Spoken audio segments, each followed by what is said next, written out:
আসসালামু আলাইকুম ইঞ্জিনিয়ারিং সলিউশনের নতুন আরেকটি টিউটোরিয়ালে আপনাদেরকে স্বাগতম। আজকের পর্বে আমরা এই বাড়িটি তৈরি করতে কত টাকা খরচ হবে এবং কিভাবে ডিজাইন করবেন সেই সম্পর্কে বিস্তারিত আলোচনা করব এবং আপনাদেরকে জানানো হবে যে একটা কমপ্লিট বাড়ি তৈরি করতে গেলে একটা ইঞ্জিনিয়ারের সাথে কি কি কাজ আপনারা করবেন এবং কিভাবে করলে খুব সহজে একটা সুন্দর বাড়ি তৈরি করতে পারবেন। তো প্রথমে আমরা দেখতে পাচ্ছি একটি খুবই সুন্দর একটা বাড়ির আউটলুকিং এবং 3D অ্যানিমেশন ভিডিও। তো আপনারা যদি এই ধরনের 3D অ্যানিমেশন তৈরি করতে চান সেক্ষেত্রে আমাদের স্ক্রিনে দেওয়া নম্বরে যোগাযোগ করতে পারেন। আমরা এখন প্রথমে চলে যাব এই বিল্ডিংয়ের ইন্টেরিয়রের ভিতর। আমরা যেহেতু এক্সটেরিয়র ডিজাইনটা দেখলাম, এখন আমরা চলে যাব সরাসরি এই বিল্ডিংয়ের ভিতরের অংশে এবং ভিতরে কি কি আছে সেই সম্পর্কে আমরা দেখব।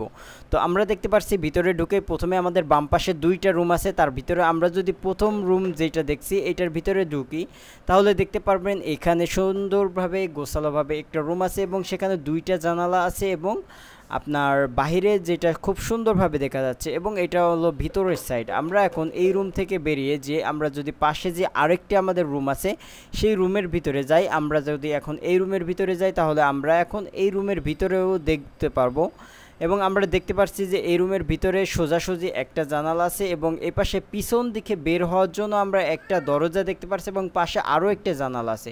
সো এই রুমেও দুইটা জানালা আছে। তো আমরা যেহেতু এটা খুব ছোট একটা বাড়ি, ছোট্ট একটি ডিজাইন, তো তার জন্য আমরা এখান থেকে বেরিয়ে যাব। আমরা দুটো রুম দেখতে পেলাম এবং এখন আমরা বাহিরের যে লুকিংটা আছে সেই সম্পর্কে একটু দেখব।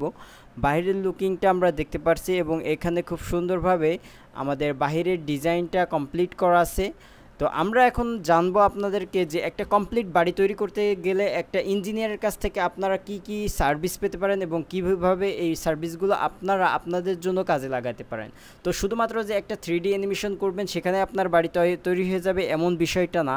তো আমরা প্রথমত যে জিনিসটা দেখাতে চাচ্ছি সেটা হলো, যখন আপনি একজন ইঞ্জিনিয়ারের কাছে যাবেন তখন আপনারা একটা কমপ্লিট একটা প্ল্যান তৈরি করবেন। সেটা 2 রুম বা 3 রুম বা 4 রুম যেটাই হোক না কেন সেই ধরনের একটা প্ল্যান তৈরি করবেন এবং সেই প্ল্যান অনুযায়ী আপনার বাড়ির ডিটেলিং ডিজাইনটা বুঝতে হবে আপনাকে। সো যদি ফার্স্ট অফ অল আপনারা একটা কমপ্লিট প্ল্যান তৈরি করতে পারেন, সেই প্ল্যান অনুযায়ী একটা কলাম লেআউট পাবেন এবং কলাম লেআউট অনুযায়ী আপনার যে কলামের রড এবং বিমে বেজে যে রডগুলো ব্যবহার হচ্ছে সেটার একটা সঠিক একটা ধারণা পাবেন এবং সেখান থেকে আপনার ডিটেইলিং একটা হিসাব বের হয়ে আসবে এবং সেখানে বুঝতে পারবেন আপনার বিল্ডিংটা তৈরি করতে গেলে বেজে বা নিচেই কতটুকু খরচ হচ্ছে, কত বস্তা সিমেন্ট লাগছে, কত বস্তা বালু লাগছে, আপনার কত পিস ইট লাগবে, আপনার কলামগুলো তৈরি করতে কলামে কতটুকু সিমেন্ট লাগবে, কত বস্তা বালু লাগবে, কতটুকু রড লাগবে। এই যে প্রত্যেকটা স্টেপ আলাদা আলাদাভাবে পাচ্ছেন এবং একটা ছাদ তৈরি করতে গেলেও কত টাকা লাগবে সেগুলো টোটাল যদি আপনি ডিজাইন অনুযায়ী করেন এবং সেগুলো যোগ করে একটা টোটাল এস্টিমেটটা বের করেন তাহলে আপনি বুঝতে পারবেন যে কতটুকু মালামাল লাগছে